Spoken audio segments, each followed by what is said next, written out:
Stephen A. Smith isn't holding back anymore. The ESPN heavyweight just delivered his most explosive take yet on the Caitlin Clark situation, and he's calling out the WNBA's biggest problem head-on. During his appearance on the PBD podcast, Smith said, "There's resentment. It's not just about her play. It's what she represents," Smith said. "That's the reality. It's undeniable. This isn't just another hot take from sports media's most vocal personality. Smith is exposing something deeper, something that threatens to derail the WNBA's biggest opportunity in decades." Smith's analysis cuts straight to the core of what's really happening in the WNBA. Clark isn't just facing rough treatment on the court. She's dealing with something far more personal and destructive. There's a few who actually resent her popularity so much they would rather not benefit from it, Smith explained. That's how deep it goes. The numbers back up Smith's assessment. When Clark was sidelined with a quad injury for 2 weeks, ticket prices plummeted immediately. Chicago Sky games dropped from 86 to 25. Washington Mystics matchups fell from 41 to 14. The market spoke with brutal clarity. Clark drives the bus, and everyone knows it. Smith compared Clark's reception to what basketball legends endured before her. Michael Jordan faced the Jordan rules from the Detroit Pistons. Magic Johnson and Larry Bird dealt with intense rivalries that bordered on hatred. Kobe Bryant faced similar resentment throughout his career. But Clark's situation carries additional layers of complexity. She's a sophomore with unprecedented hype, drawing massive media attention and money to a league still finding its footing. Not everyone appreciates the spotlight she brings. The controversy reached a boiling point during the 2025 season opener when Indiana Fever hosted Chicago Sky. Despite the Fever's dominant 35-point victory, the game delivered exactly the drama many expected. With 4 minutes left in the third quarter and the Fever leading by 14, Angel Reese shoved Aaliyah Boston and grabbed an offensive rebound. When referees ignored the play, Clark retaliated with a foul to prevent Reese from scoring easily. Reese rushed Clark after the foul. Clark walked away from the confrontation. Officials called Clark's foul flagrant and issued Reese a technical for her reaction. Smith addressed the incident directly, rejecting narratives that reduced it to racial dynamics. Smith said this on First Take. "It's not about black and white. It's about that white player and that black player. Why? Because of the history that they had before they came to the WNBA. The history Smith referenced traces back to the 2023 NCAA Women's Basketball Finals. LSU defeated Iowa 102-85, with Reese taunting Clark during and after the victory. Reese mimicked Clark's own celebratory gestures that she had used against other opponents throughout the tournament. If Angel Reese was never in Caitlin Clark's face, taunting her the way that she did when mimicking what Caitlin Clark was doing to numerous opponents en route to the Final Four. And then Angel Reese and LSU bust their living, you know what, at that particular moment in time. And Angel Reese was in her face chirping at her the way that she did, it would have never gotten to this point. But Smith coined the perfect term for Clark's impact on the WNBA. She's the golden goose. Her arrival created immediate disruption in a league that had struggled for recognition and revenue for 25 years. She is really not about her, guys. It's about what she represents. Before she ever came along, there were a lot of outstanding basketball players who happened to be black females that was doing their thing on the WNBA level. And they never got this kind of shine. This girl, the Golden Goose, comes along, and she wreaks havoc. Clark's rookie season statistics support Smith's assessment. She won Rookie of the Year honors and finished 4th in MVP voting. Unprecedented achievements for a first-year player. Her shooting ability draws comparisons to Stephen Curry, with range that extends well beyond the three-point line. Smith acknowledged the legitimate frustration that drives the resentment. Outstanding black female players had been performing at elite levels without receiving comparable attention or financial benefits. Clark's arrival highlighted these disparities in ways that some found difficult to accept. People are not hating on her. It's not about hating on her. It's that you feel she is getting a level of attention that you deserved and you warranted long before she ever came along. It's understandable, but it happens. Smith drew direct comparisons between Clark's situation and basketball's greatest rivalries. The Magic Johnson-Larry Bird feud began in college and elevated the NBA throughout the 1980s. Their finals meetings defined an era and contributed significantly to the league's growth. All of y'all is this, as a person that's covered the NBA and grew up watching the NBA, no matter how great Michael Jordan was, obviously, it started with Bird versus Magic. Yeah, you could talk about Showtime versus Boston, but that white superstar losing in that national championship game to that dude called Magic at Michigan State when he was at Indiana State, and then ultimately coming into the NBA, and they constantly met in the finals about 3 times, and they owned most of the 80s in terms of the two teams respectively. The bottom line is it contributed to elevating the popularity. Yeah. The Detroit Pistons' treatment of Jordan provides another relevant example. They implemented the Jordan Rules, a defensive strategy designed to physically punish Jordan every time he drove to the basket. Jordan eventually adapted, adding muscle and changing his approach to overcome the opposition. You think there weren't players that weren't jealous of Michael Jordan, that didn't resent Michael Jordan? Okay? Ask the Detroit Pistons how they felt about Michael Jordan and how much they enjoyed beating him up before he ultimately captured the championship. Eventually, he got tired of getting his ass kicked. Like literally, they slammed him to the floor, invoking Jordan rules. Exactly. And he got tired of all that, got himself bulkier, bigger, etc. Smith emphasized that resentment in competitive sports often produces positive outcomes. So to me, there's nothing wrong with the resentment that you may feel towards what she represents. It's actually good because it provokes a level of hostility, which elevates the competitive fervor, and y'all go out there and compete, and everybody gets paid. Smith identified the most troubling aspect of the current situation. Some WNBA personnel would rather struggle than benefit from Clark's popularity. Unfortunately, you almost feel like you have some folks within the WNBA that wishes that would rather not be in a very fruitful position because of their resentment towards her. And they won't admit it, but I've been talking about it for months. This self-defeating attitude undermines the league's financial prospects. The WNBA projects to generate $1 billion in revenue for 2025, its first profitable year in 25 years of operation. Clark's impact drives much of this unprecedented growth through increased ticket sales, merchandise revenue, and television deals.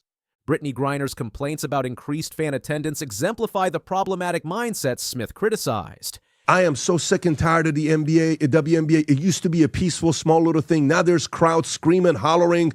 This is disruptive. It's not allowing us to play the game. It's very disruptive. She says WNBA games used to be a chill, quiet place. You could bring your laptop and relax, maybe even get a little work done. But now it's like there's large gatherings of people watching us from the stands. Some of them are yelling crazy shit about what they're seeing, putting unfair pressure on us to score, like we're there for their entertainment. Smith's response was pointed and personal. First things first. Respectfully. Brittany Griner was in a Russian prison. You would think that somebody who is now free, back in America on home soil, would not have too much to complain about, especially something like this.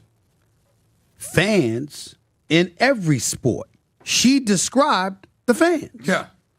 Sports journalist Jamel Hill provided additional context for the Clark-Reese dynamic, focusing on cultural and racial factors that shape public perception. Hill addressed the Ryan Clark-Robert Griffin III controversy, stating, So here's the thing. RG3's opinion wasn't a sports take.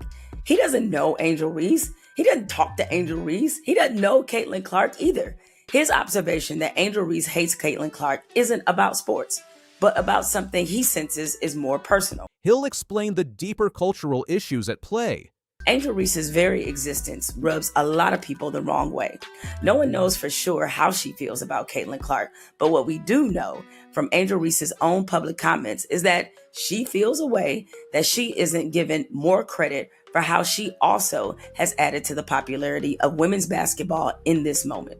the discussion extends beyond individual personalities to systemic issues within sports marketing and media coverage. People overall. Caitlin Clark, Paige Beckers, and Kelsey Plum have all admitted that as white stars, they are operating with a certain amount of privilege. As talented as they are, they each have acknowledged that they receive more fanfare and opportunities because of the way whiteness works. Angel Reese, Asia Wilson, and other black stars in the WNBA know they have to work a little bit harder to receive the credit and attention they deserve. They know the marketing push and dollars sometimes won't be the same for them.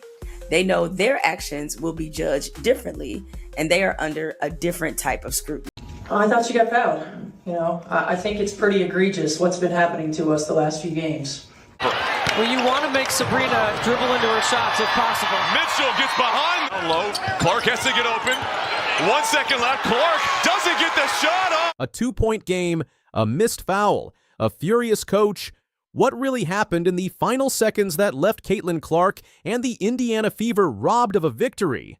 Fans are calling it one of the most blatant officiating disasters in recent WNBA history, and the league can't stay silent much longer. It was supposed to be a marquee matchup, Indiana Fever versus New York Liberty, a game that would test the Fever's growth and give fans a thrilling night of WNBA action. Instead, it turned into a firestorm of controversy. After a 2-point loss that could have gone either way, the story wasn't about who played better, it was about the refs.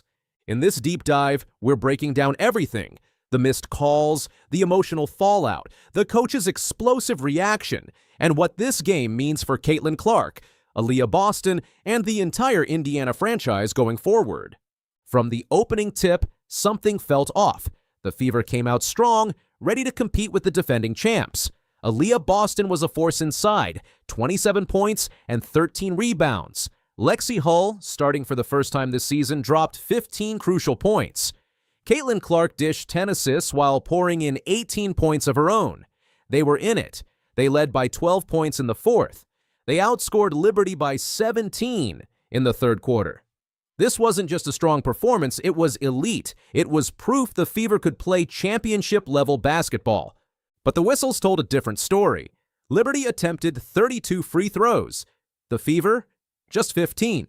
A -17 free throw discrepancy in a 2-point loss. Add to that several questionable calls and a no call on Clark in the final seconds. And frustration boiled over. Liberty's comeback in the final minutes wasn't purely basketball. It was aided by calls that shifted the game's momentum. Those decisions took the game out of the players' hands and put it into the hands of officials, and that's where fans drew the line. 2.9 seconds left. Caitlin Clark gets the ball for a potential game-tying drive. Natasha Cloud makes clear contact. On the arm, shoulder, everywhere. Replay confirms it. No whistle. Clark doesn't get the foul, doesn't get the free throws, and just like that, the game ends. Fever lose 91-89. Season record drops to 2-2, but for many watching, it didn't feel like a loss. It felt like a robbery. Down low, Clark has to get open. 1 second left, Clark doesn't get the shot off. Cloud! It wasn't the only blown call. Moments earlier, Diana Taurasi was hammered going for a layup. No call. Then Lexi Hull was tagged for a phantom foul on Sabrina Ionescu, who then sank the game-winning free throws. The inconsistency couldn't be ignored. For any close game, the final moments are supposed to be where heroes are made, not where whistles go missing. And for Clark, a player who's already faced immense scrutiny, the silence from the officials sent a powerful message about what she and her team are up against. At the post-game press conference, Fever head coach Stephanie White didn't hold back. I thought she got fouled. I think it's pretty egregious what's been happening to us the last few games. White said, visibly emotional. She wasn't just upset about this one game. White cited a -31 free throw discrepancy over the last few games.